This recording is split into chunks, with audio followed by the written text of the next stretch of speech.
Kia ora te iwi and welcome to The Chew. Coming at you from the Queenstown Event Centre here in Queenstown. Ko Arrowtown Dad tēnei, and this week we're doing something a little bit different. Today we're on site at a local kaupapa that encourages the learning and the use of te reo Māori in the local community. So, let's go check it out.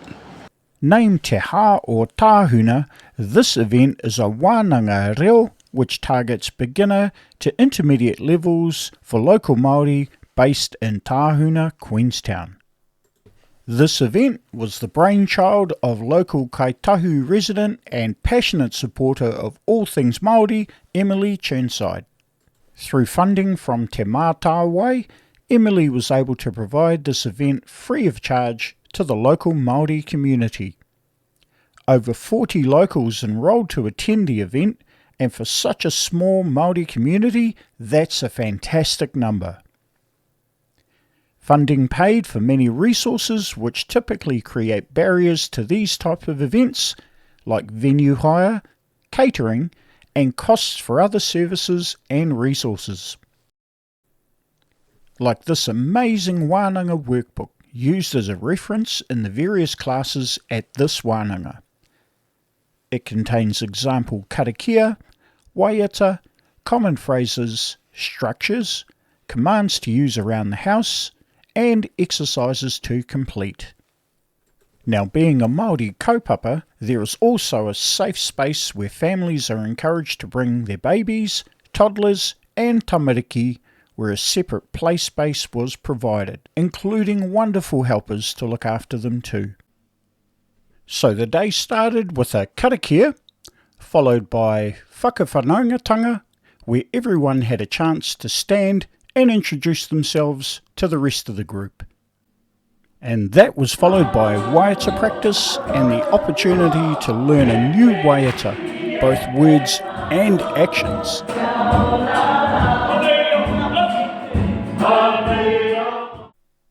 And after a quick break, the whole group took time to write down aspects of their own language learning strategy by filling out specific questions in the workbook. This was quite a collaborative exercise with many of the group sharing their ideas with each other. And once that was completed, it was time for the rubber to hit the road, where everyone was split into 3 groups based on their ability level. Each of those groups were allocated to a kaiako or teacher and their own learning space. Class 1 with Danelle for beginner level, Class 2 with Ebony for advanced beginner level, and Class 3 with Emily for intermediate level. And thanks to a bit of gentle persuasion, I managed to sit down with each of the kaiako to get their thoughts on this amazing event. First was Emily. Tell us about yourself.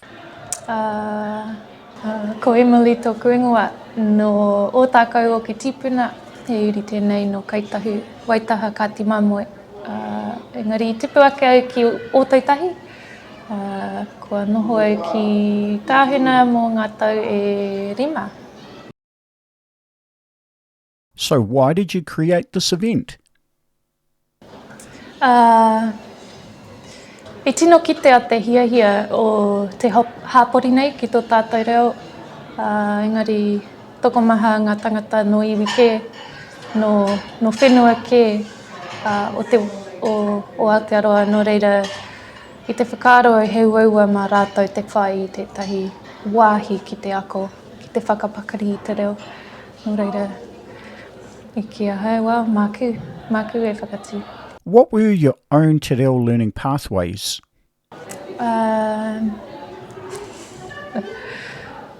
E maha ngā huarahi. Ka pai. Kua uru au ki ngā, kua kuhu au ki ngā karaihe o te Wānanga Aotearoa. Kua kaha hoki atu au ki ngā kaupapa pērā I te kia kūrehu, te kia kūrapa, me te kurareo. What is your favourite ki waha? Kātou pai tērā, te tino ki waha. pai kia o te kiwaha Kāi Tahu, ko te wana nei. Wana nei. Te wana me te ihi, ka puta mai te wana nei. He orite ki te miharo. Miharo. Favourite whakatauaki? I tēnei wā, tērā pēr ko te whakatauaki o tōki tīpuna o te rā Kāi Tahu heke. Ahakoa taku iti, he iti mata. Ka pai. Next is Ebony. Tell us about yourself. Kia ora. Kia ora tātou, ko Ebony Webster tōku ingoa, he uri tēnei no Ngāpuhi, engari i tipu ake au i konei i Tāhuna. Koena. Give us your thoughts on today's wānanga. He miharo tēnei kaupapa. Ai e hihiri ana te ngākau ki te kite i te whānau o mana Tāhuna e hikaka ana ki te ako i te reo Māori. Awesome to see a good turnout of our hapori to get involved in this wānanga and this kaupapa. Really grateful to Emily, who has gone to, through all this mahi to stand this wānanga for us.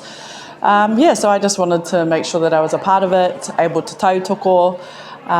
Because we need more things like this and more often here in Tāhuna. Absolutely. Can you explain your role here since you're not here as a learner? I should be. However, I was asked to be a kaiako. So I have the advanced beginners, which is awesome. It's really awesome to be back in the whakaako space, in the kaiako space, with none of the admin. And it's just awesome to be amongst our people, our community, and just being here to tautoko. What are your hopes and dreams for the region? What are my dreams would be for us to have access to these wānanga regularly. With being in a town where we don't have many resources, many kaiako, it's hard. It's hard to be on a haringa reo with little to no resources around.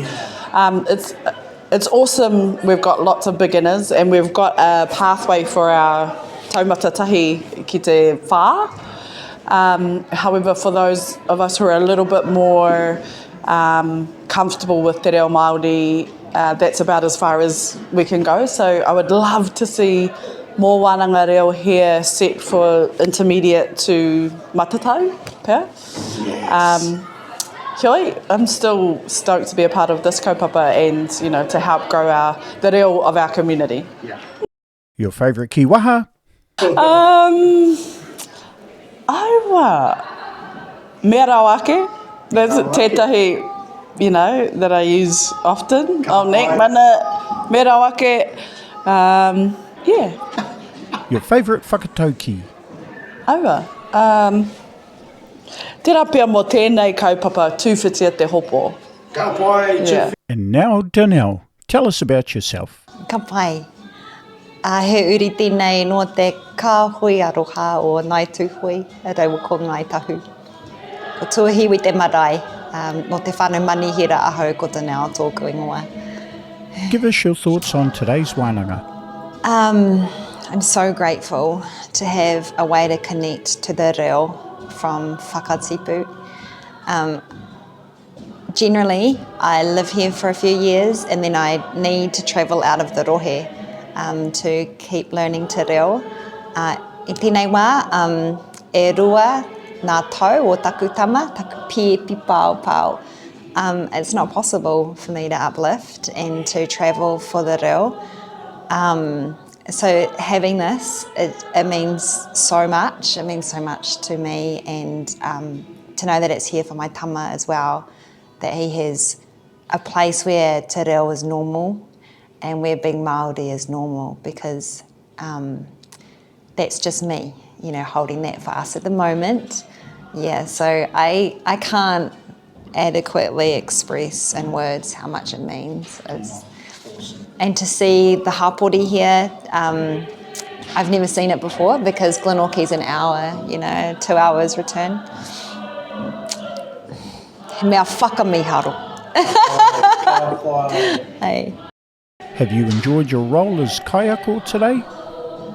Now that I know the rōpū and their wawata, I feel like I would love to do it again and to develop and work with them.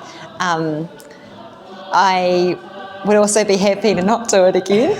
And I feel like it was a beautiful experience to be the kaiako and to support the aokoranga. The best thing is the hononga to this wānanga, and although I might have been in a classroom for a few hours, I have learned a lot of reo just from kōrero, and I've also learned about kaupapa Māori that are happening in Aotearoa and where aokoranga is possible in other regions, and ke mahana hua ka puta.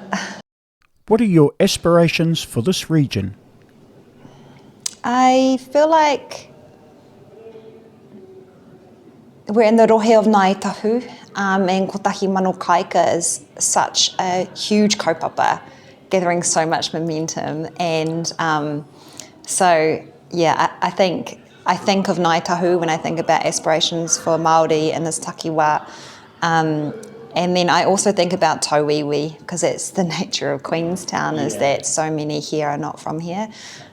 So the aspirations that I have for reo Māori in our takiwā is that we can continue to connect as whānau Māori, as iwi Māori, and that we can use that connection time to understand kaupapa of significance to mana whenua, and of significance to us as a hapori Māori, and that we can celebrate the growth of Māori in this region and Māoritanga. Yeah.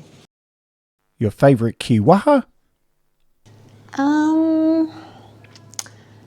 I liked the one from Emily today, and tūwhitia Te hopo. Te hopo.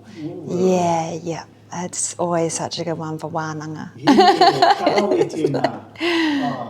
Finally, your favourite whakatauki?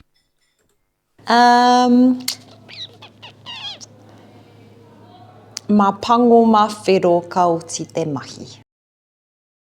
And in wrapping up, we return to Emily, who wanted to acknowledge the many people who helped to make this wānanga a success. Ai, e pirangi ana au ki te tuku i ngā mihi ki ngā tangata kua tautako ia hau ki te whakatū i tēnei kaupapa.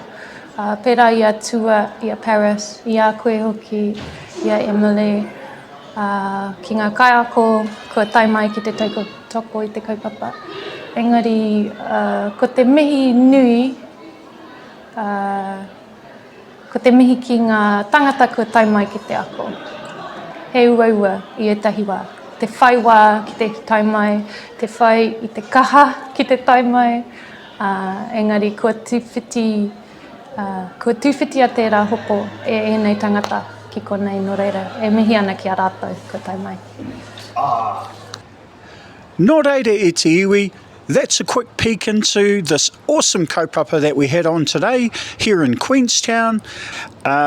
If you liked this video, pop us a like, subscribe to the channel, and we'll see you next time on The Chew. Mā te wā.